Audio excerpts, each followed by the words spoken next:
Morning everyone, welcome to our YouTube channel. और आज है 10 मार्च 2021। एक नई दिन के करंट अफेयर्स की शुरुआत करेंगे और ये जो करंट अफेयर्स है ये काफ़ी इंपॉर्टेंट होने वाला है आप लोगों के लिए।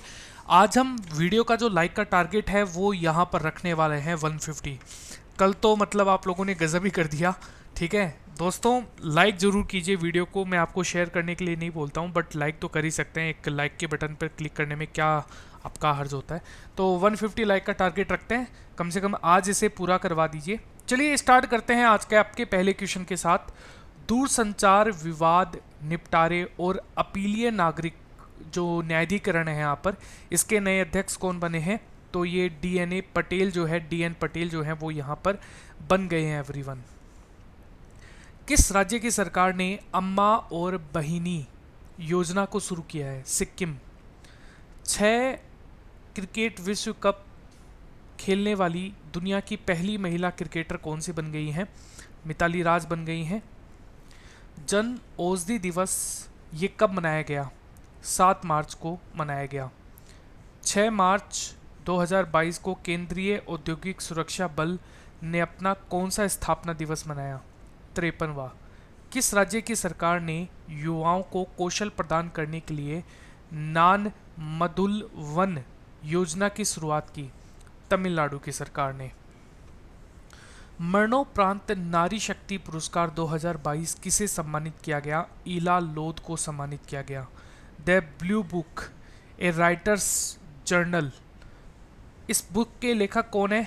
ये है अमितावा कुमार। दुनिया का सबसे बड़ा मोबाइल फ़ोन मेला मोबाइल वर्ल्ड कांग्रेस का आयोजन कहाँ पर किया गया? बार्सिलोना, स्पेन में। चलिए तो शुरुआत करते हैं आज के आपके पहले क्वेश्चन के साथ। स्लाइनेक्स नौसेना अभ्यास का आयोजन भारत और किस देश के बीच में किया गया? भारत और श्रीलंका के बीच में स्लाइनेक्स नौसेना अभ्यास जो है इसका आयोजन किया गया था everyone. Sri Lanka and navy naval exercise. Bharat इस साल स्लाइनेक्स नौसेना अभ्यास के 9वें संस्करण की अध्यक्षता कर रहा है। यह 2 चरणों में आयोजित किया जा रहा है। यह ये अभ्यास है, इसका पहला चरण जो है ये 7 से 8 मार्च विशाखापट्टनम में आयोजित किया जा रहा है और दूसरा चरण इसके बाद बंगाल की खाड़ी 9 से 10 मार्च को आयोजित किया जाएगा। तो ये बेसिकली जो यहाँ पर कोऑर्डिनेशन बिठाने के लिए और जो शक्ति प्रदर्शन है उसको करने के लिए एक जो हमारे पड़ोसी देश है हमारे साथ उनके संबंधों को दिखाने के लिए ये जो युद्धाभ्यास है वो यहाँ पर किया गया है। अगला क्वेश्चन है, अंतर्राष्ट्रीय महिला दिवस 2022 कब मनाया गया?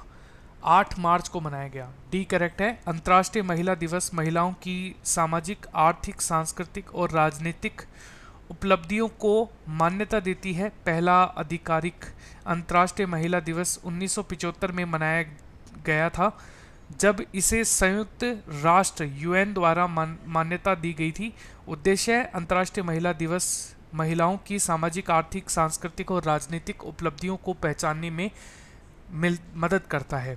वर्ष 2022 की जो थीम है gender equality today for a sustainable tomorrow, ये इसकी थीम है। भारत की 23वीं महिला शतरंज ग्रैंड मास्टर जो हैं ये कौन बनी है? प्रियंका नुटकी जो है वो बनी है एवरीवन।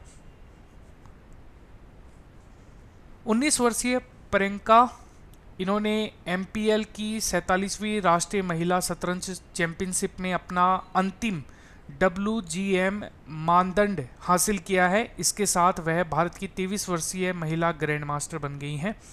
टेक कंपनी माइक्रोसॉफ्ट द्वारा भारत का सबसे बड़ा डेटा सेंटर क्षेत्र कहाँ पर स्थापित किया गया है? हैदराबाद, तेलंगाना में।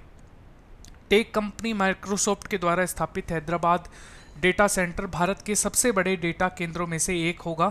2025 तक यह चालू हो जाएगा। माइक्रोसॉफ्ट के पास पहले से ही पुणे, मुंबई और चेन्नई में 3 भारतीय क्षेत्रों में एक डेटा सेंटर भी स्थापित किया जा चुका है ऑलरेडी। यह नया डेटा सेंटर जो है ये निजी उद्यमियों को साथ साथ सरकारी क्षेत्र दोनों से माइक्रोसॉफ्ट की जो क्लाउड सेवाएं हैं उनकी बढ़ती मांग को यहाँ पर जोड़ा गया है। माइक्रोसॉफ्ट, इसकी स्थापना 4 अप्रैल 1975 में हुई थी। इसका मुख्यालय वॉशिंगटन अमेरिका में है और अध्यक्षता की है सत्या नडेला, अध्यक्ष हैं इसके। और बिल गेट्स और पॉल एलन जो है वो यहाँ पर संस्थापक है। पॉल एलन की डेथ हो चुकी है। प्रधानमंत्री श्रम योगी मान धन योजना के तहत दान ए पेंशन अभियान की शुरुआत किसने की है? तो ये की है भूपेंद्र यादव, जो कि हमारे केंद्रीय श्रम और रोजगार मंत्री हैं। और दान ए पेंशन कार्यक्रम श्रम मंत्रालय के द्वारा आइकॉनिक वीक समारोह से शुरू किया जाने वाला यहाँ पर एक विभिन्न पहलों का हिस्सा है। यहाँ पर यह पेंशन योजना के तहत एक पहल है। दान ए पेंशन कार्यक्रम में नागरिक अपने तत्काल सहायक कर्मचारियों जैसे घरेलू कामगारों, ड्राइवरों, सहायकों आदि के प्रीमियम योगदान को दान कर सकते हैं। प्लास्टिक प्रदूषण से निपटने के लिए 5वीं संयुक्त राष्ट्र पर्यावरण सभा का आयोजन कहाँ पर किया गया?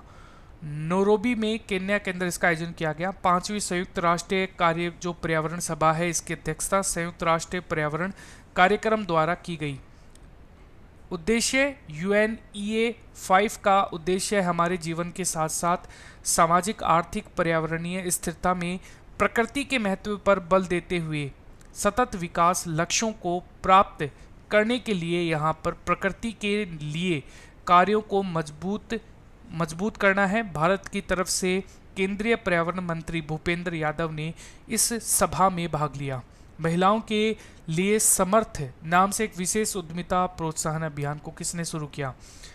नारायण राणे सूक्ष्म, लघु और मध्यम उद्यम मंत्री हैं। अंतर्राष्ट्रीय महिला दिवस के अवसर पर इस अभियान का शुभारंभ केंद्रीय एमएसएमई मिनिस्टर नारायण राणे के द्वारा एमएसएमई राज्य मंत्री भानु प्रताप सिंह वर्मा के साथ नई दिल्ली में किया। इस अभियान के तहत मुक्त कौशल विकास कार्यक्रम में 20% सीटों के लिए महिलाओं को आवंटित की जाएंगी, जिसमें 7,500 से अधिक महिलाएं लाभान्वित होंगी। इंडिया ग्लोबल फोरम के वार्षिक विषय शिखर सम्मेलन का आयोजन कहाँ पर हुआ? ये हुआ है बेंगलुरु, कर्नाटक में। इंडियन ग्लोबल फोरम शिखर सम्मेलन बेंगलुरु में आयोजित किया जा रहा है। इस फोरम में यूनिकॉर्न, स्टार्टअप्स एंड नए जमाने की कंपनियों द्वारा किए गए विकास के बारे में गहन यहाँ पर किया जाएगा। उद्देश्य इंडियन ग्लोबल फोरम शिखर सम्मेलन का उद्देश्य युवा उद्यमियों को एक नए लक्ष्य बनाने और प्रमुख वैश्विक मुद्दों को संबोधित करने में मदद करेगा। साथ ही यह एक दिवसीय नेटवर्क अवसर भी प्रदान करना है इसका महत्व। वैश्विक छात्र समुदाय को भारत में उच्च शिक्षा प्राप्त करने के लिए स्टडी इन इंडिया सम्मेलन 2022 का उद्घाटन कहाँ पर किया गया? ये किया गया है ढाका, बांग्लादेश में। भारत के उच्चायुक्त विक्रम दोरायस्वामी और बांग्लादेश के शिक्षा मंत्री दीपू मोनी द्वारा ढाका में 2 दिवसीय स्टडी इन इंडिया सम्मेलन 2022 का उद्घाटन किया। और हमारे जो शिक्षा मंत्रालय द्वारा स्टडी इन इंडिया परियोजना को 2008 से शुरू किया गया था, 2018 से। और इस कार्यक्रम का उद्देश्य अंतर्राष्ट्रीय छात्रों को भारत में उच्च शिक्षा प्राप्त करने के लिए प्रोत्साहन करना है। बांग्लादेश की राजधानी ढाका है, करेंसी है टक्का और प्रधानमंत्री है शेख हसीना। बांग्लादेश के राष्ट्रपति हैं Abdul Hamid. The queen of India pop, इसके जो पुस्तक है यहाँ पर, ठीक है, तो ऑटोराइज बायोग्राफी ऑफ उषा उत्थप, इनके द्वारा यहाँ पर ये जो बुक है इसको किसके द्वारा लिखा गया है? ये बुक के राइटर हैं विकास कुमार झा। आज का आपका क्वेश्चन है कालियाट्टम उत्सव किस राज्य में मनाया गया था? कमेंट सेक्शन में आप यहाँ पर बताइए। और हाँ, अगर आपको वीडियो पसंद आया है तो 150 लाइक का जो टारगेट है उसको पूरा करने में हमारी हेल्प जरूर कीजिएगा। Thank you.